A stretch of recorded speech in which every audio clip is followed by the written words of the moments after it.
चांद पर अब 4-4 रॉकेट पहुंचने वाले हैं। असल मायने में चाइना ने दुनिया के सामने एक ऐसा मॉडल प्रस्तुत किया है जिसका पेटेंट 2019 में उसने हासिल कर लिया था, लेकिन चर्चाएं अभी बहुत तेजी से अखबारों में आई हैं, और वो ये कि आपने जब रॉकेट को उड़ता देखा हो तो रॉकेट के नीचे बहुत सारा धुआं, आग लगती हुई देखी हो। इन्होंने कहा है हम इस सब को गायब ही कर देंगे, और हम ऐसा करेंगे कि आपका रॉकेट उड़ेगा तो सही लेकिन कोई आग और धुआं नहीं लगेगी। बोले क्या बैटरी से उड़ाओगे क्या? बोले नहीं नहीं नहीं, बिजली तो खपेगी लेकिन बैटरी नहीं खपेगी। क्या है वो तकनीक जिसकी आज चर्चा हो रही है?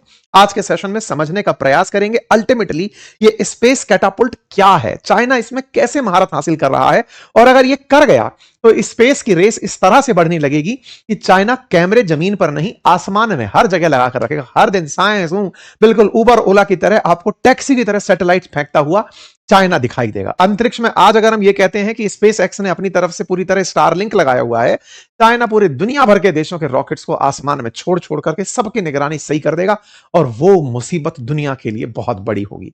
मतलब स्पेस की रेस में चीन का $60 बिलियन के निवेश का ये जो मास्टर प्लान बाहर आया है ना, इस मास्टर प्लान से ना केवल भारत की चिंता बल्कि दुनिया के हर उस देश की चिंता जिसने स्पेस को लेकर कभी गंभीरता से सोचा ही नहीं, जिसे यह लगता है कि अंतरिक्ष सबका है लेकिन उसकी पहुंच वहां तक नहीं।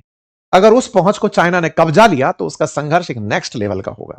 डिटेल में चर्चा करेंगे, बताएंगे कि भारत की भी कोई तैयारी है अथवा नहीं, और असल में ये तकनीक है क्या जिसके बारे में हम चर्चा कर रहे हैं। आपको याद होगा अमेरिकी कंपनी स्पेस एक्स जो इलॉन मस्क की कंपनी है, उनका एक फाल्कन 9 नाम का रॉकेट बनाया गया।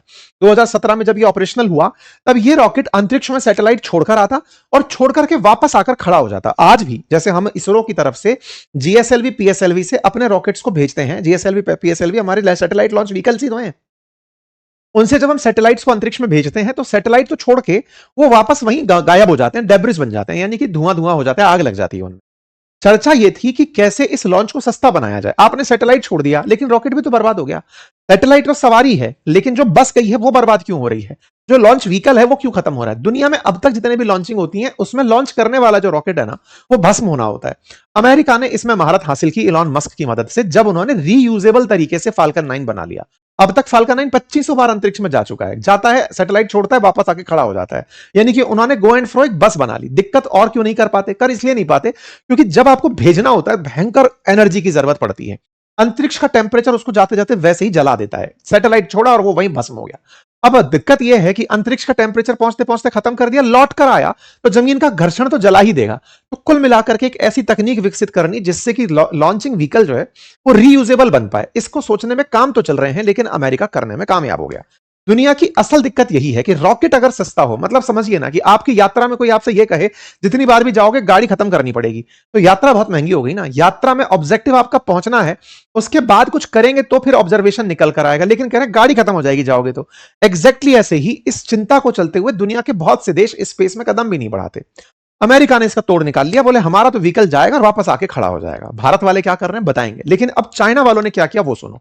उन्होंने कहा कि रॉकेट में जाते समय जो खत्म होता है ना, कि रॉकेट जाता है खत्म हो जाता है, उसका तरीका का उसका कारण क्या है कि आप बहुत ज्यादा फ्यूल उसका जलवाते हो। शुरुआती 1 मिनट में जब रॉकेट लॉन्च हो रहा होता है तो उसका सबसे ज्यादा फ्यूल कंजप्शन होता है, क्योंकि उसे ग्रेविटी के खिलाफ जाकर काम करना होता है, बहुत सारा वजन उठा के अपलिफ्ट होना होता है, तो प्रपल्शन बहुत तेजी से रखना होता है, और मतलब उन तमाम चीजों की वजह से वो बहुत ऊपर लिफ्ट करने में, जितना तेजी से लिफ्ट करेगा हाइट तक जाएगा, तो बहुत सारा ईंधन खर्च होता है। असली खर्चा वही है, मतलब माना जाता है 1 घंटे का पूरा कार्यक्रम, मतलब 1-1 किलोमीटर पर 10-10 हजार डॉलर रुपए खर्च करने पड़ते हैं, इतना महंगा काम पड़ता है वो। चाइना ने कहा कि हम इसका तोड़ निकाल रहे हैं। तोड़ क्या निकाल रहे हैं? बोले रॉकेट को अगर आपको भेजना है ना तो मैं इसको मैग्लेव ट्रेन की तरह भेजूंगा। बोले मतलब? बोले जैसे मैग्नेटिक लेविटेटिंग सिस्टम से ट्रेन चल रही हैं आजकल चाइना और जापान में, मतलब ऐसी ट्रेन जो मैग्नेटिक फील्ड के कारण ऊपर उठती हैं, बिना पहियों के चलती हैं। शायद आपको जानकारी तो होगी, आप में से बहुत से लोगों ने बहुत दिन पहले ही ये सब खबरें सुन ली होंगी, जिस समय पर ट्रेन्स को जमीन से अपलिफ्ट करके चलाया जाता है। अपलिफ्ट से मतलब कि आपने ऐसा electric field, magnetic field develop किया जिस मैग्नेटिक फील्ड के चलते ये थोड़ा सा उठी और उठ करके इलेक्ट्रोमैग्नेटिक अट्रैक्शन, आसान भाषा में समझो कि जो हमारी चुंबक होती है ना, कई बार आपने बचपन में वो चुंबक का खेल खेला हो कि एक पोल दूसरे पोल को रिपेल कर रहा है, लेकिन एक पोल दूसरे को रिपेल कर रहा है, थोड़ा एक चुंबक आगे रखा है जो उसको अट्रैक्ट कर रहा है, तो इधर रिपल्शन ने उसे लिफ्ट किया और जो दूसरी चुंबक अट्रैक्ट कर रही है वो उसको आगे की तरफ लेविटेट करते हुए आगे बढ़ा रही है। तो यानी कि ये इलेक्ट्रोमैग्नेटिक तरीके से जो लेविटेटिंग प्रोसेस है ये ट्रेन्स में तो काम में आ गया। इनका कहना है हम रॉकेट में भी इसका ही इस्तेमाल करेंगे। तो क्या अंतरिक्ष तक सीढ़ियां लगा दोगे क्या? मतलब कि क्या पूरी तरह से इलेक्ट्रोमैग्नेटिक लेविटेटिंग तरीके से रॉकेट अंतरिक्ष में जाने लगेंगे, इतनी बड़ी सीढ़ी बन जाएगी? बोले देखेंगे जी कितनी बड़ी लगानी है। हम तो तैयारी ये कर रहे हैं कि एकदम इलेक्ट्रोमैग्नेटिज्म से मैग्नेटिक फील्ड पैदा हो और उससे हम उसको लेविटेट करते हुए ले जाएं। शुरुआत में जो फ्यूल कंज्यूम हो रहा है वो ना होने दें, फिर एक हाइट तक जब वो पहुंच जाए तब उसका इंजन ऑन हो। मतलब आसान भाषा में ऐसे समझो, अपन जब रॉकेट चलाते हैं दिवाली पे, अभी आप रॉकेट जब चलाते हैं तो किसी बोतल में मिट्टी में फंसा के जब रॉकेट चलाते हैं तो वो एकदम बहुत तेजी से अपना बारूद जलता हुआ बाहर छोड़ता है और फिर वो ऊपर उठता है।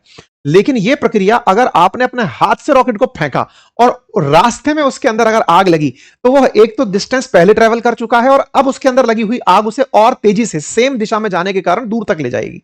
चाइना वाले इसी चीज पर काम कर रहे हैं कि शुरुआत का जो स्टार्टिंग है ना, ग्रेविटेशनल फोर्स से जो लड़ाई है वो हम लोग अपने लेवल पर लड़ लेंगे, फिर जाकर आगे बढ़ेंगे। ठीक है साहब, तो ये तैयारी इस समय चाइना वाले कर रहे हैं। खैर, तो साथियों अब मैगलेव ट्रेन की तरह जिसे बनाने का प्रयास है वो असल में मैगलेव काम कैसे करती है? तो साहब मैगलेव के अंदर घर्षण खत्म कर दिया गया, फ्रिक्शन खत्म कर दिया गया, फ्रिक्शन खत्म कर दिया गया। क्यों? क्योंकि असल में है क्या ना कि पहिया चलेगा सरफेस से अड़ करके तो उसे फ्रिक्शन यानी घर्षण का सामना करना पड़ेगा।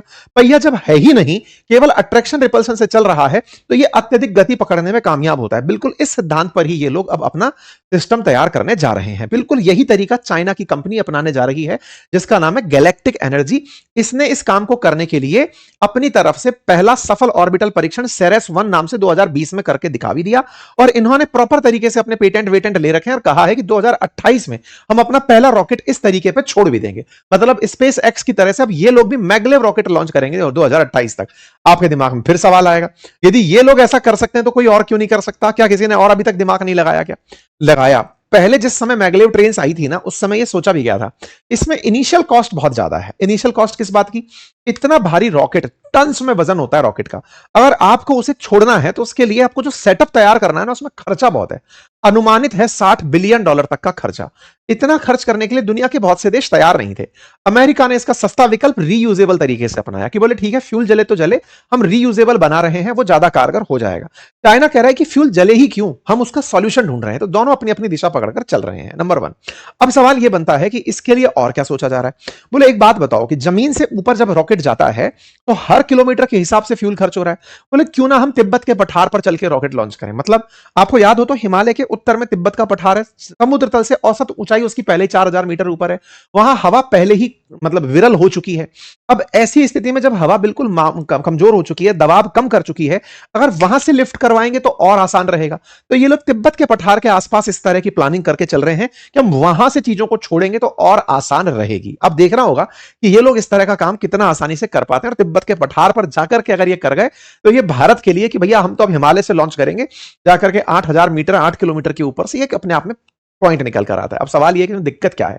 सबसे बड़ी दिक्कत ही ये है कि इस काम को करने में बहुत ज्यादा बिजली चाहिए, क्योंकि मैग्नेटिज्म के लिए इलेक्ट्रिसिटी की जरूरत है। इतना भारी आपको रॉकेट भेजना है तो इतना वजन कैसे हैंडल करोगे, उस ट्रैक की मजबूती, और सबसे अल्टीमेट बात खर्चा कैसे हैंडल करोगे। सवाल फिर निकल कर आता है कि क्या यह केवल अभी प्रायोगिक रूप से सोचा ही जा रहा है क्या? नहीं, चाइना वालों ने ट्रेन चला रखी है, जापान वालों ने ट्रेन चला रखी है और अब तो चाइना वाले ड्रोन भी चला दे रहे हैं। बाकायदा इस तरीके के प्रयोग 1970 के दशक में अमेरिका में भी हुए थे, लेकिन अमेरिका ने तब इस स्केल पर सोचने का काम नहीं किया था, तो नासा ने शुरू किया, इस काम को छोड़ दिया था।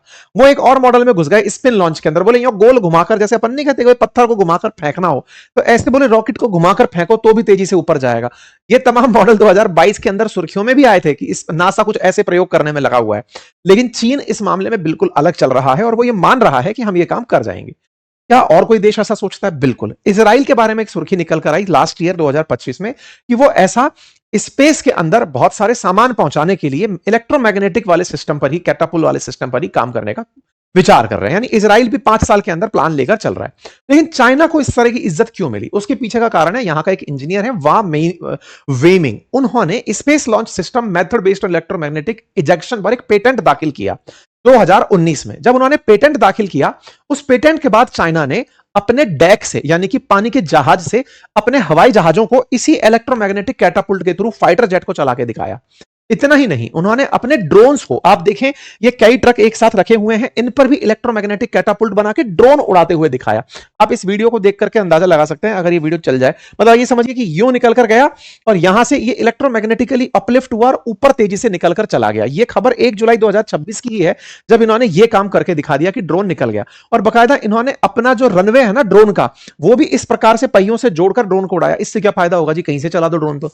अरे आपका लॉन्च पैड अगर किसी को पता चल गया तो वो निशाना बना सकता है, लेकिन अगर ट्रक जुड़ करके हाईवे रनवे बना रहे हैं और उस पर इलेक्ट्रोमैग्नेटिक कैटापुल्ट बन रहा है, तो ड्रोन को हाइट भी मिल गई और काम भी हो गया। ये सब काम यहां पर किए जा रहे हैं। ठीक है साहब, हम कहां खड़े हैं? हम भी अब यहां पर प्राइवेट सेक्टर को, क्योंकि इनके यहां पर भी प्राइवेट सेक्टर चाइना में भी कर रहा है, अमेरिका में स्पेस एक्स कर रहा है, भारत भी अब प्राइवेट सेक्टर में एंट्री कर चुका है। इसरो की अपनी एक एजेंसी जो इन स्पेस है, उसने प्राइवेट कंपनीज को 2020 के अंदर ही आमंत्रित करना शुरू कर दिया था। भारत के अंदर ऑलरेडी इस बात का अनाउंसमेंट हुआ कि अब प्राइवेट कंपनी हमारे लॉन्चेस करेंगी। जब नया टैलेंट और नए इन्वेस्टमेंट आएंगे तो भारत भी उस सेक्टर में आगे कुछ बढ़ेगा, और ये हम करने में कामयाब भी हो रहे हैं। निजी सेक्टर की कंपनियों ने 2022 के अंदर सक्सेसफुली विक्रम एस नाम से अपना प्राइवेट मेड रॉकेट चला भी दिया था। हेडलाइन अंतरराष्ट्रीय बनी थी। अग्निकुल ने वर्ल्ड का पहला rocket fully 3D printed engine के साथ भी लॉन्च किया, यह भी अपने आप में खबर बनी थी। गूगल बैक्ड पिक्सल ने इंडिया का पहला प्राइवेट सैटेलाइट कॉन्स्टलेशन लॉन्च किया, यह भी खबर बनी। अभी ताजा खबर यह बन रही है कि विक्रम 1 नाम से भारत का पहला ऑर्बिट रॉकेट जो है वो 4 अगस्त को लॉन्च होने वाला है। हमारी एक देश की कंपनी है जो कि 1.1 बिलियन के साथ में खड़ी है, उसका नाम स्काई रूट है। वो अपने द्वारा विक्रम 1 नाम से एक लॉन्च व्हीकल के थ्रू इस काम को करने जा रही है। स्काई रूट एरोस्पेस का विक्रम 1 पहला तौर पर निजी ऑर्बिट रॉकेट है, जो पहली मतलब परीक्षण उड़ान 12 जुलाई से 4 अगस्त के बीच करने की तैयारी कर रहा है। और स्काई रूट भारत की प्राइवेट कंपनी है, वैल्यूएशन मतलब यूनिकॉर्न बन चुकी है, और वो इस तरह से लॉन्चिंग करने जा रहा है। यानी भारत के अंदर प्राइवेट सेक्टर अब रॉकेट लॉन्चिंग में आगे आ रहे हैं। भारत किस बात के लिए जाना जाता है? सस्ते लॉन्चेस के लिए, कि हमारे यहां पर किफायती दरों पर लॉन्चिंग हो पाती है। लेकिन चाइना जो प्रयास कर रहा है, अमेरिका जो प्रयास कर रहा है, वो लॉन्चिंग सस्ती कैसे की जा सके, उनमें खर्चे कैसे कम किया जा सके। हमारे यहां का श्रम सस्ता है, ये मान करके लोग आते हैं, लेकिन दुनिया के और देशों में तकनीकी सस्ती करने पर प्रयास चल रहे हैं। आवश्यकता है और लोग इस सेक्टर में आए, इनोवेशन के सेक्टर में, रिसर्च के सेक्टर में, तो भारत भी नई ऊंचाइयों तक पहुंचेगा। उम्मीद करते हैं आपको यह जानकारी पसंद आई हो। आपकी राय कमेंट बॉक्स में अवश्य रखें। चैनल पर नए हैं सब्सक्राइब कर लें। धन्यवाद।